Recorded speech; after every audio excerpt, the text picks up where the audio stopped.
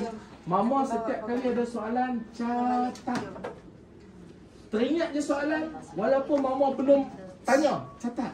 Lepas tu nanti sama ada hantar WhatsApp personal kat saya ataupun mama bagi tahu dalam kelas. Kalau nak bagi tahu dalam kelas takut lambat sangat, hantar WhatsApp personal kat saya. Jangan risau. Saya insya-Allah saya akan layan semua. Saya akan layan semua. Saya tak sombong. Bagi semua Ustaz. Dan mama yang belum ada tanda nama, yang belum beri nama, tolong beri nama. Okey? Tolong beri nama.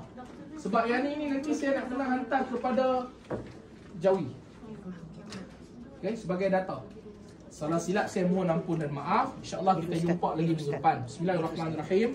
Alhamdulillahirabbil alamin wassalatu wassalamu ala asyrafil anbiya'i wal mursalin wa ala alihi wa sahbihi ajma'in. Allahumma salli ala Sayyidina Muhammad wa ala ali Sayyidina Muhammad. Allahumma faqihna fid din wa 'allimna ta'wil. Allahumma rzuqna fahman nabiyyin wa hifzal mursalin wa ilhamal malaikatil muqarrabin. Rabbana atina fid dunya hasanah wa fil akhirati hasanah wa qina azaban nar. Walhamdulillahirabbil alamin. Terima kasih mama-mama. Mohon ampun dan maaf kalau salah silap saya dalam tutur kata. Kita jumpa lagi minggu depan insya-Allah. Saya tak sangka 2 jam. Tapi standard lah. Anu cucu mengganggu. Lain kali buka pintu dia. Bye bye.